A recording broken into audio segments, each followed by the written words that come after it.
Le cancer colorectal, il faut savoir que c'est quand même le deuxième cancer le plus fréquent dans la population française et malheureusement le troisième le plus meurtrier. Un gros rapport du Fonds de recherche mondial contre le cancer en 2009 montre que avec un mode de vie plus sain associant une activité physique plus régulière et des alimentations plus riches en fruits et légumes, on peut éviter 30% de tous les cancers du côlon. C'est quand même pas négligeable.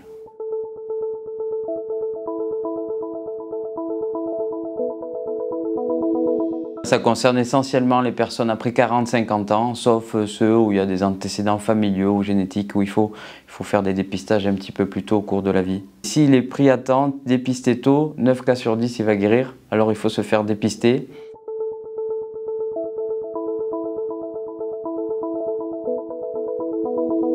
Il y a deux phases. Il y a la phase de prévention primaire, c'est-à-dire dans la phase où les gens n'ont pas la maladie, où on veut prévenir l'apparition de la maladie.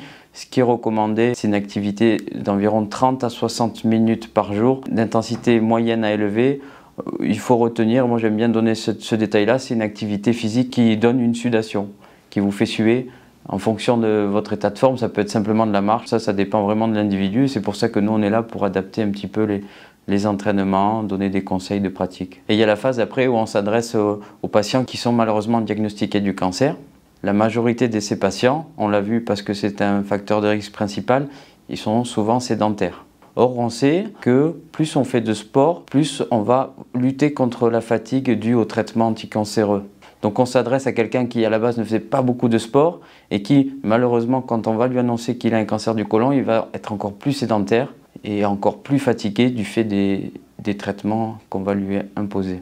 Une activité physique chez quelqu'un chez qui on a diagnostiqué un cancer du côlon qui est en cours de traitement oncologique, on reprend ces 30 à 60 minutes d'activité physique d'intense à modérée et 3 fois par semaine.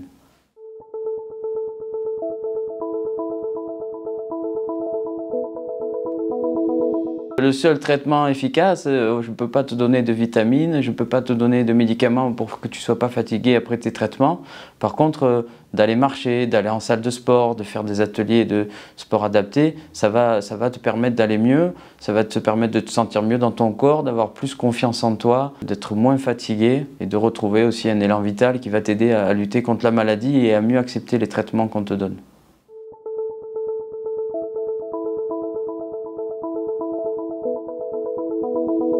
Pour Mars Bleu, il faut vraiment avoir deux messages. Le premier, c'est de se faire dépister à travers les dépistages qu'on propose à partir de 50 ans. Le deuxième message, c'est le message du médecin du sport, c'est pratiquer une activité physique adaptée. N'hésitez pas à demander conseil à un médecin du sport ou à n'importe quel médecin traitant qui saura vous aiguiller vers la meilleure pratique pour vous. Sur ces facteurs de risque-là, on peut agir et on peut agir ensemble.